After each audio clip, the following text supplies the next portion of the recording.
అందరికీ నమస్కారం. మధ్యతరగతి మనుషులు కలలు కనడం సులభం. కానీ ఆ కలను నిజం చేసుకోవడం మాత్రం కష్టమే.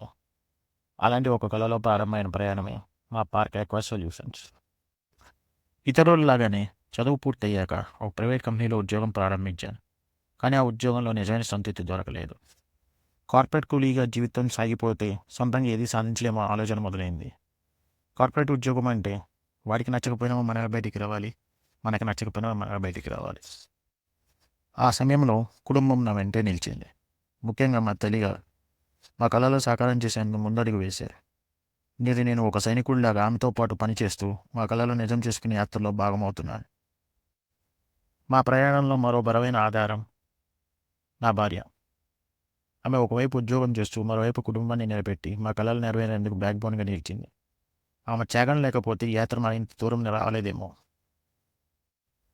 ప్రారంభ దశలు ఎన్నో సవాళ్లు ఎదురయ్యాయి. ఆర్థిక ఇబ్బందులు, సాంకేతిక సమస్యలు, విఫలాలు, ఎక్కిరింతలు, చేదరింపులు. కానీ మేము ఏదీ ఆగలేదు. మురళి చేపల సాగులో కొత్త అధ్యాయం రాయాలి అనే నమ్మకంతో ముందుకు నడిపాము. మా అమ్మగారు ఎప్పుడూ ఒకటి చెప్తుండేది, మహిళలను శక్తివంతం కావాలంటే నిరంతర శిక్షణ, ఆర్థిక అవకాశాలు, నిర్ణయాలలో భాగస్వామ్యం, నాయకత్వ పాత్రలు తప్పనిసరి అని.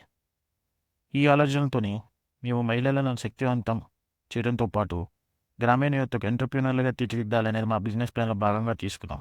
అదే పార్క్ అక్వా సొల్యూషన్స్కు బలమైన పునాది అయింది. పార్క్ అక్వా అనేది కేవలం చేపల సాగు కాదు.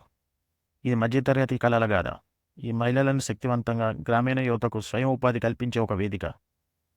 అందరూ కలిసి ఒక కుటుంబంగా కలిసికట్టుగా ముందుకు సాగితే ఏదింత సాధించగలమని నిరూపించే ప్రయాణం. పార్క్ అక్వా సొల్యూషన్స్ ఒక మధ్యతరగతి మనిషి నుంచి అక్వా రంగంలో పూర్తి పరిష్కారాలు అందించే అగ్రగామి వరకు సాగింది. ఇది మా యాత్ర, మా తల్లి కన్న కళ. ఇది నా భార్య త్యాగం. ఇది మహిళల శక్తివంతం గ్రామీణ యువత ఎంటర్‌ప్రెన్యూర్‌షిప్‌తో కూడిన మా వ్యాపార ప్రణాళిక. ఇది మాది, ఇది మనది.